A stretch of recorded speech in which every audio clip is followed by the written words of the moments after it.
खुलुमबाय गोजोन फुंबिलिनि गासैबो बड'लेण्ड बुब्लिनि अनसायगिरिफोरखौ बरायग्रोबाय। दिनै 4 मे समबारनि फानजामुथिखौ फरायथिनो लादों आं रबिन बसुमतारिया। फानजामुथिनि गिबियाव दं मेष राशि। रांखान्थिनि बिथिङाव गलाय गथाय जानो हागौ। नोंथांनि बिबाना बांगोन। वृष राशि। नोंथांनि जिउ राहायाव मोजां खाबु थानो हागौ। सोरजिलु हाबायाव गोसो गुदुं जागोन। मिथुन राशि। हाबाथिलिनि बिबुंथियाव रोखा लाखिनांगोन। गोरोन्थि बुजिनायनिफ्राय गोजानाव थानांगोन। कर्कट राशि। खस्थ' खालामोब्ला मोजां फिथाइ मोननो हागौ। नोंथांनि सिनायथिया बांगोन। सिंह राशि। गोबाव समनिफ्राय थाबथाना थानाय रांखौ मोननो हागौ। रां खाथायनायनि थाखाय गाहाम सान।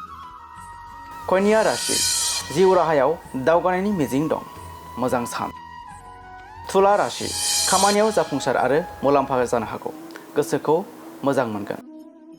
वृश्चिक राशि। नोंथांनि गोसो आरो सावस्रिया खामानिनि फारसे थागोन। साना गाहाम जागोन। धनु राशि। सोमोन्दोआ गोथौसिन जागोन। जिउ राहायाव गोदान बिबान ओंखारनो हागौ। मकर राशि। नोंथाङा खस्थ'नि गेजेरजों रांखान्थियारि बिथिङाव जाफुंसार जागोन। दिनैनि साना खस्थ' खालामनायनि सान। कुम्भ राशि। गोदान खामानि सोलोंनाय आरो दावबायनायनि खाबु दं। नोंथाङा हेफाजाब मोनगोन। आरो मीन राशि। रां थिसननाया मुलाम्फा जानो हागौ।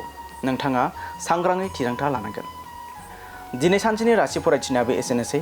आसा खालामो नोंथांनि दिनैनि साना मोजाङै मोजां थांगोन। बेखौ बड'लेण्ड बुब्लि नखरनिफ्राय मिजिंथिबाय। गोजोन्थों।